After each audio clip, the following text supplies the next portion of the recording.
कि आपको ऐसा सपना क्यों दिखाई दिया, इस सपने का अर्थ क्या हो सकता है। लेकिन क्या आप जानते हैं, सपने में मरे हुए परिजन दिखाई देने पर हमें महत्वपूर्ण संकेत भी मिलते हैं। सपने में मृत परिजन दिखाई देना कोई आम बात नहीं है, इसके पीछे गहरा रहस्य छिपा हुआ है जिनका वर्णन हमारे पुराणों में किया गया है। तो चलिए आपको सुनाते हैं वह प्राचीन महान कथा। इस कथा को सुनने मात्र से ही पितरों की कृपा प्राप्त होती है। आइए सुनते हैं वह कथा। एक बार देवर्षि नारद यमराज से मिलने के लिए यमलोक जाते हैं। यमराज देवर्षि नारद का बड़े प्रेम से आदर एवं सत्कार करते हैं और उन्हें प्रणाम करते हुए पूछने लगते हैं, हे देवर्षि, यमपुरी में आपका स्वागत है। आपके दर्शन से आज मैं धन्य हुआ और आपके चरण पड़ने से यमपुरी की शोभा बढ़ गई है। इस प्रकार से यमराज के द्वारा स्वागत किए जाने पर देवर्षि नारद प्रसन्न होते हैं और यमराज को भी प्रणाम करते हैं और कहते हैं, हे मृत्यु के देवता यमराज, आपको भी मेरा प्रणाम है। आपके आदर सत्कार से हम अत्यंत प्रसन्न हुए। फिर यमराज नारद जी से कहते हैं, हे देवर्षि, आज आपका यमलोक में आने का क्या प्रयोजन है। अवश्य ही कोई महत्वपूर्ण कार्य अथवा कोई महत्वपूर्ण समाचार लेकर आप आए होंगे, या फिर हमसे कोई भूल तो नहीं हुई है। कृपया बताइए, मैं आपकी क्या सेवा कर सकता हूं। तब देवर्षि नारद कहते हैं, हे धर्मराज, आप तो मृत्यु के तथा न्याय के देवता हैं। आप तीनों लोकों के सभी जीवित और मृत प्राणियों का लेखा जोखा रखते हैं। आपको समस्त चराचर के भूत और भविष्य का भी ज्ञान है। इसीलिए मैं आपके पास कुछ शंका लेकर आया हूं, जिसे दूर करने की कृपा करें। फिर यमराज कहते हैं, हे देवर्षि, आप सत्य कहते हो। हम तीनों लोकों में निवास करने वाले सभी जीवित और मृत प्राणियों का लेखा जोखा अवश्य रखते हैं, किंतु आपके मन की बात जानना हमारे बस का नहीं है। आप तो तीनों लोकों की खबर रखते हैं। आप भगवान विष्णु के सबसे प्रिय भक्त हैं। आप समस्त शास्त्रों का भी ज्ञान रखते हैं। किंतु अगर आप मुझसे कुछ जानना चाहते हैं तो मैं अवश्य ही आपकी सहायता करूंगा। हे देवर्षि, आपकी जो भी शंका और प्रश्न है आप निसंकोच पूछ सकते हैं। मैं अपने सामर्थ्य के अनुसार उनका जवाब देने का प्रयास अवश्य ही करूंगा। देवर्षि नारद कहते हैं, हे यमराज, मैं पृथ्वी लोक का भ्रमण करके आया हूं। मैंने पिशाच, प्रेत, कुष्मांड, बेताल, चुड़ैल, पिशाचिनी आदि प्रकार की कई विचित्र चीजें देखी हैं जो जंगल में निवास करती हैं। इसके साथ ही मैंने देखा है, ये सभी दुष्ट शक्तियां मनुष्यों को परेशान करती हैं, उन्हें दुख देती है। इसका क्या कारण है? ये सभी बुरी शक्तियां मनुष्य को क्यों परेशान करती हैं? तथा मेरे मन में एक प्रश्न है कि मनुष्य कई बार सपने में अपने पूर्वजों को देखता है, तो इसका क्या अर्थ होता है? सपने में मरे हुए लोग दिखाई देने का क्या मतलब है? इससे मनुष्य को कौन से संकेत मिलते हैं? मैं समस्त मनुष्य जाति के कल्याण के लिए इन प्रश्नों के उत्तर जानने के लिए ही आपके पास आया हूं। नारद जी के प्रश्न सुनकर यमराज कहते हैं, हे देवर्षि, आपने समस्त मानव जाति के कल्याण के लिए उचित ही प्रश्न किया है। मैं आपको इन सभी प्रश्नों के उत्तर अवश्य देता हूं, किंतु उससे पहले मैं आपको एक अत्यंत पवित्र कथा सुनाता हूं। इस कथा में आपको सभी प्रश्नों के उत्तर मिल जाएंगे। आप इस कथा को ध्यान से अवश्य सुने। जो भी मनुष्य इस कथा का श्रवण करता है, मैं उसके 32 अपराध माफ करता हूं। तब नारद जी कहते हैं, हे धर्मराज, आप मुझे वह महान कथा सुनाइए, मैं इसे ध्यान से सुनूंगा। तो फिर यमराज देवर्षि नारद को ये महान कथा सुनाते हैं। तो चलिए आपको वह कथा सुनाते हैं। आप सभी इस कथा को ध्यान से सुनिए। एक समय की बात है, मध्य देश में एक अत्यंत शोभायमान नगरी थी, जहां पर एक सेठ अपने 4 भाइयों के साथ निवास करता था। उस सेठ का नाम धर्मन था। उसके 4 भाई सुमन, नंदन, विरोचन और विद्धान थे। सेठ और उसके सभी भाइयों का विवाह हो चुका था और सभी बड़े प्रेम के साथ एक दूसरे के साथ रहते थे। सेठ के पास किसी चीज की कोई कमी नहीं थी। वह और उसके भाई बहुत मेहनती थे और मिलजुल कर व्यापार और खेती करते थे। पूरे नगर में सेठ के जितना कोई धनवान नहीं था। ये सारी संपत्ति सेठ को उसके पूर्वजों से ही प्राप्त हुई थी। सेठ के पूर्वज महादानी और दयावान थे। वे सभी दान धर्म तथा अनेक प्रकार के यज्ञ हवन आदि धार्मिक कार्य किया करते थे, किंतु सेठ कंजूस स्वभाव का था और उसके अंदर पूर्वजों के लक्षण नहीं थे। सेठ ने दान धर्म करता और ना ही यज्ञ तथा हवन आदि कार्य करता था। सेठ ने धन तो बहुत इकट्ठा किया था, किंतु उसने कभी अपने धन का सदुपयोग नहीं किया। उसने कभी किसी को फूटी कौड़ी भी दान में नहीं दी और ना ही उसने कभी दूसरों को भोजन कराया।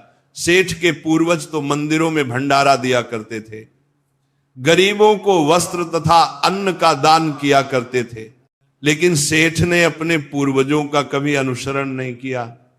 वह हमेशा ही धन कमाने में और धन का संचय करने में लगा रहता था, जिससे उसके पास बहुत सारी धन संपत्ति तो हो गई, लेकिन उसके पूर्वज उससे बहुत दुखी और नाराज हो गए।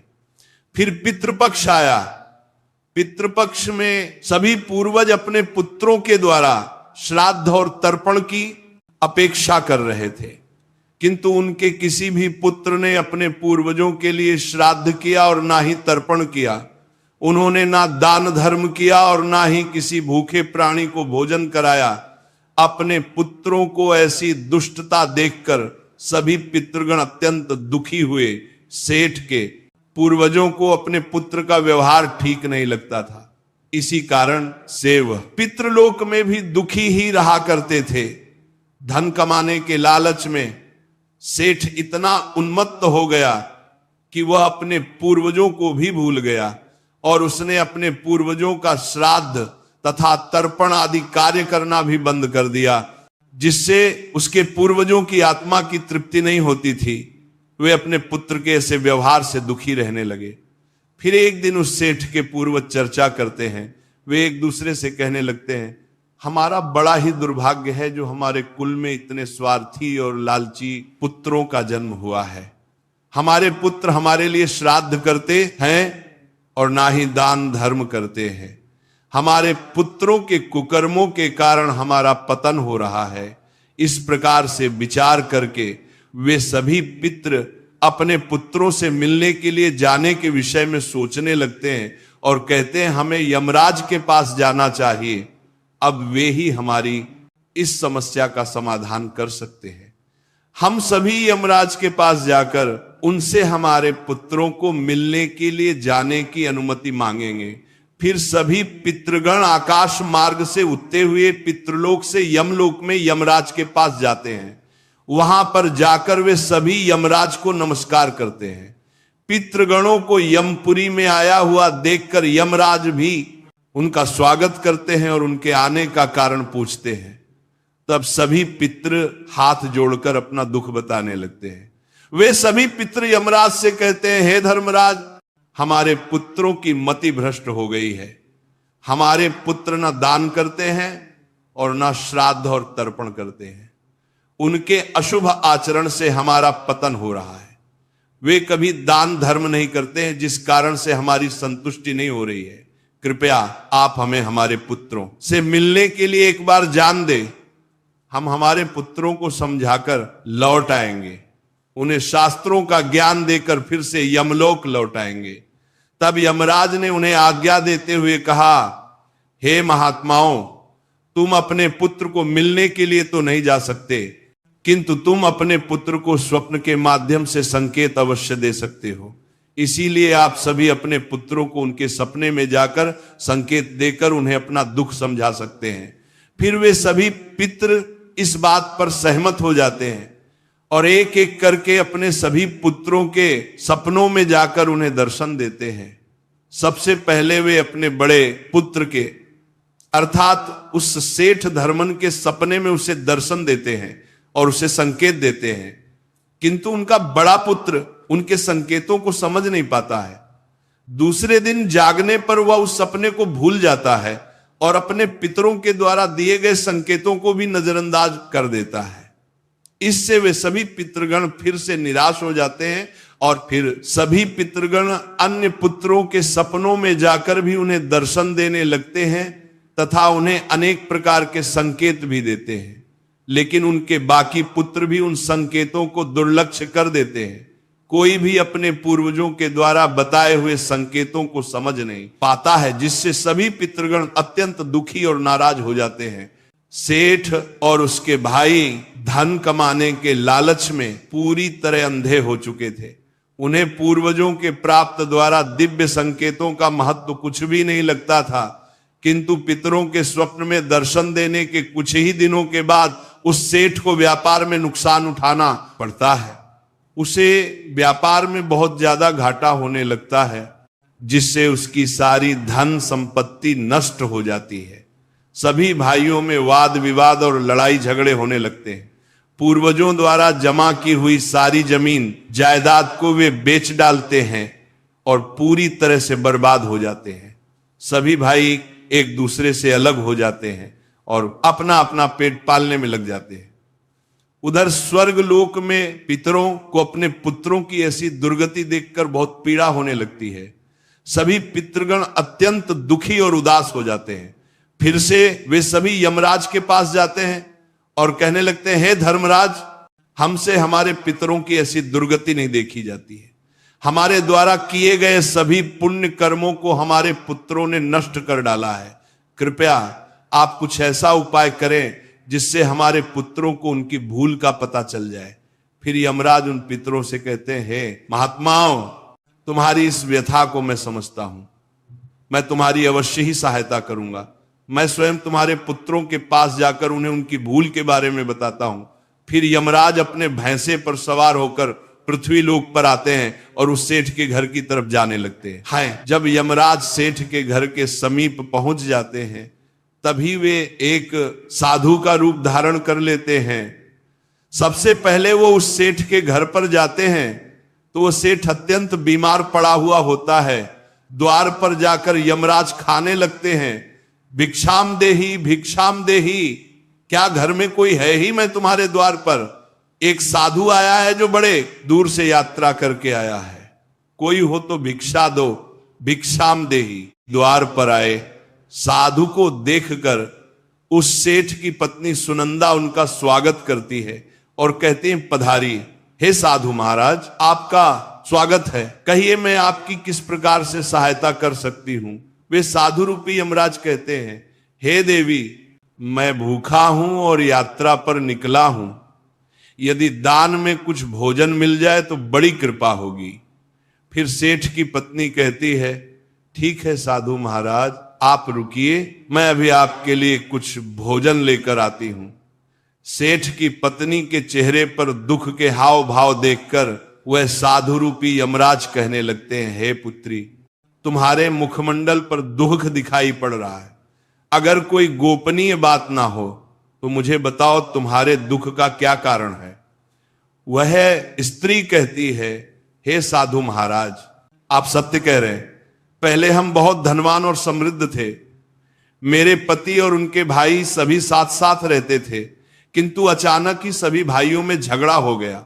अचानक से हमारा सारा व्यापार दब गया और हम सभी दरिद्र हो गए हैं। ये किस दोष के कारण हुआ है? कृपया आप हमें बताइए। तब साधु कहता है, हे पुत्री, तुम्हारे घर में पितृ दोष है, इस कारण से तुम्हारे पति की यह दशा हुई है। तुम्हारे पति के कर्मों के कारण उसके पूर्वज रुष्ट हुए हैं। साधु की बात सुनकर वह सेठ वहां पर आता है और साधु से पूछने लगता है, हे साधु महाराज, कृपया मुझे बताइए, मैंने ऐसा कौन सा पाप किया है जो मेरा सब कुछ बर्बाद हो गया? मेरे भाई भी मुझे छोड़कर चले गए और मैं बीमार पड़ गया। तब वो साधु कहते, हे पुत्र, तुमने अपने पूर्वजों को नाराज किया है। तुम्हारे पूर्वजों ने जो संपत्ति और पुण्य अर्जित किया था उसे तुमने और तुम्हारे भाइयों ने नष्ट कर दिया। इसी कारण से तुम्हारी यह दुर्गति हुई है। तुम लोगों ने अपने पितरों का श्राद्ध नहीं किया, उनका तर्पण नहीं किया। इसी कारण से तुम्हारे सभी पूर्वज तुमसे रुष्ट हो गए हैं। तुम्हारे पूर्वजों ने सपने में आकर तुम्हें कई महत्वपूर्ण संकेत दिए थे, किंतु तुमने उन संकेतों को दुर्लक्ष्य कर दिया और अपने पूर्वजों को अपमानित किया है। यही कारण है कि तुम्हारा सारा वैभव नष्ट हो चुका है। इस प्रकार से उस साधु के द्वारा बताने पर उस सेठ को सब कुछ पता चल जाता है। उसे याद आता है कि उसके सपने में उसके पूर्वजों ने उसे दर्शन दिए थे। वह सेठ उस साधु से कहता है, हे साधु महात्मा, आप सत्य कह रहे हैं, हमारे पूर्वजों ने हमें सपने में दर्शन अवश्य दिए थे, किंतु हम उनके द्वारा दिए गए संकेतों को समझ नहीं पाए। कृपया आप मुझे सपने में पूर्वजों को देखने पर क्या संकेत मिलते हैं, इस बारे में बताइए। फिर वह साधु कहते हैं, हे पुत्र, अब तुम ध्यान से सुनो, मैं तुम्हें सपने में पूर्वज दिखाई देने पर मिलने वाले संकेतों के बारे में बताता हूं। साधु रूपी यमराज कहते हैं, हे पुत्र, यदि पितरों का उद्धार नहीं होता है तो वे प्रेत योनि में ही मृत्युलोक पर भटक रहे होते हैं। वे भूख प्यास से व्याकुल होकर अपने परिवारजनों के घर में प्रवेश करते हैं। सुनो वत्स, अब मैं तुम्हें उन सभी संकेतों के बारे में बताता हूं जो तुम्हें ध्यान में रखना चाहिए। यमराज ने साधु के वेश में सेठ को बताया, यदि तुम अपने सपने में अपने पूर्वजों को भूख और प्यास से व्याकुल देखते हो तो यह संकेत अत्यंत महत्वपूर्ण है। इसका तात्पर्य यह है कि तुम्हारे पितृ अभी भी प्रेत योनि में भटक रहे हैं। इसका कारण यह है कि उनके लिए उचित रूप से श्राद्ध कर्म और तर्पण नहीं किया गया है। वे अब भी अपने परिवार से आहार और जल की प्रतीक्षा कर रहे हैं। यह स्थिति तब उत्पन्न होती है जब पूर्वजों का तर्पण समय पर नहीं किया जाता या जब श्राद्ध की प्रक्रिया को पूरी श्रद्धा से नहीं निभाया जाता। तुम्हारे पूर्वज स्वप्न के माध्यम से अपनी पीड़ा व्यक्त कर रहे हैं ताकि तुम उनकी स्थिति को समझो और उनके लिए आवश्यक धार्मिक अनुष्ठान कर सको। इस समस्या का समाधान यही है कि अपने पितरों के लिए विधि पूर्वक श्राद्ध कर्म और तर्पण किया जाए। सेठ को और स्पष्ट करते हुए यमराज बोले, अगर तुम्हें अपने सपने में मृत पूर्वज जंजीरों में बंधे हुए दिखाई देते हैं तो यह अत्यंत चिंता का विषय है। यह संकेत इस बात का प्रतीक है कि तुम्हारे पितृ किसी बंधन में हैं और उन्हें मुक्ति नहीं मिल पाई है। यह स्थिति तब उत्पन्न होती है जब उनके श्राद्ध या तर्पण समय पर नहीं किए जाते या उनके लिए आवश्यक धार्मिक कृत्य अधूरे रहते हैं। यह दर्शाता है कि पितरों की मुक्ति में बाधाएं उत्पन्न हो रही हैं। इस समस्या का समाधान भी यही है कि तुम दान, श्राद्ध और तर्पण का आयोजन करो ताकि पितरों की आत्मा को शांति मिल सके और वे अपने बंधनों से मुक्त हो सके। यमराज ने गंभीरता से कहा, अगर तुम्हारे पूर्वज सपने में मैले और फटे पुराने वस्त्र पहने हुए दिखाई दें तो यह अत्यंत अशुभ संकेत है। ये इस बात का प्रतीक है कि तुम्हारे पितृ अत्यधिक दुखी और पीड़ित हैं। वे प्रेत योनि में भटक रहे हैं और उनकी आत्मा को शांति प्राप्त नहीं हो पा रही है। ये तब होता है जब उनके लिए श्राद्ध कर्म, तर्पण और पिंडदान नहीं किया जाता। इसलिए जब भी इस प्रकार का सपना आए, अपने पूर्वजों की आत्मा की शांति के लिए तुरंत पिंडदान और तर्पण करना अनिवार्य होता है। सेठ से बात करते हुए यमराज ने समझाया, अगर तुम्हारे पूर्वज सपने में तुमसे कुछ मांगते हुए दिखाई दें तो यह इस बात का संकेत है कि उनकी कोई अधूरी इच्छा बाकी रह गई है। उनके जीवन काल की कोई अभिलाषा अधूरी रह गई थी जो उन्हें मुक्ति प्राप्त करने में बाधा डाल रही है। ऐसे सपनों में यह देखना महत्वपूर्ण है कि वे किस प्रकार की वस्तु की मांग कर रहे हैं। तुम्हें उसे वस्तु या उसकी समरूप चीज का दान करना चाहिए ताकि उनके अधूरे कार्य पूर्ण हो सके और उनकी आत्मा को शांति प्राप्त हो सके। जब उनकी इच्छाएं पूरी हो जाती हैं तो वे प्रेत योनि से मुक्ति पा लेते हैं। यमराज ने सेठ की ओर देखते हुए कहा, यदि सपने में तुम्हारे पूर्वज तुम्हारे सर पर हाथ फेरते हुए दिखाई दें तो यह अत्यंत शुभ संकेत होता है। इसका अर्थ यह है कि तुम्हारे पूर्वज तुमसे अत्यधिक प्रसन्न हैं और तुम्हें अपना आशीर्वाद दे रहे हैं। ऐसे सपने इस बात का प्रतीक होते हैं कि तुम्हारे जीवन में कुछ अच्छा होने वाला है और तुम्हारे पूर्वज सदैव तुम्हारे साथ रहकर तुम्हारी रक्षा कर रहे हैं। यह संकेत तुम्हारे पितरों की प्रसन्नता का प्रतीक है जो उनके आशीर्वाद के रूप में प्रकट हो रहा है। यमराज ने समझाया, अगर तुम्हारे पूर्वज सपने में तुम्हारी ओर हाथ बढ़ाते हुए दिखाई दे तो यह अत्यंत शुभ संकेत है। इसका अर्थ यह है कि तुम्हारे पितृ प्रयासों से संतुष्ट हैं और तुम्हें जीवन में सफलता मिलेगी। ऐसे सपने देखना यह दर्शाता है कि तुम्हारे पितृ तुम्हारे साथ हैं और वे तुम्हारी उन्नति और सफलता के लिए आशीर्वाद दे रहे हैं। इस प्रकार के सपने आने पर तुम्हें यह सुनिश्चित करना चाहिए कि तुम सही मार्ग पर चल रहे हो। यमराज ने चिंतित स्वर में कहा, यदि सपने में तुम्हारे पूर्वज अचानक अदृश्य हो जाते हैं तो यह एक अशुभ संकेत होता है।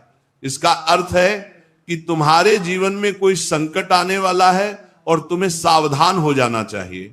यह सपना इस बात का सूचक है कि निकट भविष्य में कोई बड़ी कठिनाई तुम्हारे सामने आ सकती है। ऐसे सपनों से यह सीख मिलती है कि हमें मानसिक और आध्यात्मिक रूप से किसी भी आने वाले कष्ट के लिए तैयार रहना चाहिए।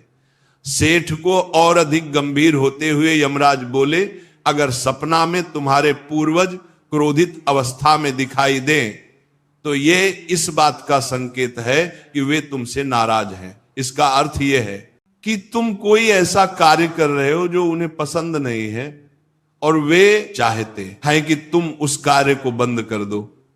ये एक चेतावनी है कि तुम्हारे कर्मों में कोई कमी है और तुम्हें अपने मार्ग पर विचार करना चाहिए। इस प्रकार का सपना आने पर तुम्हें अपने कार्यों की समीक्षा करनी चाहिए और सही मार्ग पर चलने का प्रयास करना चाहिए। यमराज ने दुख भरे स्वर में कहा, अगर तुम अपने सपने में अपने पूर्वजों को रोते हुए देखो तो ये अत्यंत अशुभ संकेत है।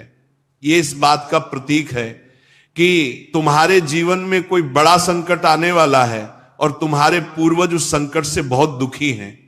ये सपना इस बात की चेतावनी देते हैं कि तुम्हें सतर्क हो जाना चाहिए और ईश्वर की भक्ति में मन लगाना चाहिए ताकि संकट से तुम्हारी रक्षा हो सके। यमराज मुस्कुराते हुए बोले, यदि सपने में तुम्हारे पूर्वज स्वस्थ, प्रसन्न और तेजस्वी दिखाई दें तो यह अत्यंत शुभ संकेत है। इसका अर्थ है कि तुम्हारे पितरों को मुक्ति मिल चुकी है और वह तुमसे प्रसन्न है। ऐसे सपने इस बात का संकेत होते हैं कि तुम्हारे पितृ तुम्हें आशीर्वाद दे रहे हैं और तुम्हारे जीवन में सुख, शांति और समृद्धि आने वाली है। यह संकेत यह दर्शाता है कि तुम सही मार्ग पर हो और तुम्हारे पूर्वज तुम्हारी प्रगति से संतुष्ट हैं। यमराज ने चेतावनी भरे स्वर में कहा, अगर पितृपक्ष के दौरान तुम्हें सपने में घोड़ा, हाथी, बैल या कोई विपरीत मनुष्य दिखाई दे तो ये इस बात का संकेत है कि तुम्हारे पितरों की मुक्ति नहीं हुई है और वे अभी प्रेत योनि में भटक रहे हैं। ये इस बात का भी संकेत है कि वे तुमसे अत्यंत दुखी हैं। ऐसे संकेत मिलने पर तुम्हें तुरंत पितरों की संतुष्टि के लिए दान और श्राद्ध करना चाहिए ताकि उनकी आत्मा को शांति मिल सके। अंत में यमराज बोले, यदि तुम्हें सपने में कोई जानवर जैसे कुत्ता, बैल, गाय या अन्य पशु मनुष्य की तरह बात करते हुए दिखाई दे तो यह अत्यंत विचलित करने वाला संकेत है। इसका अर्थ यह है कि तुम्हारे पितरों की आत्मा को शांति नहीं मिल रही है।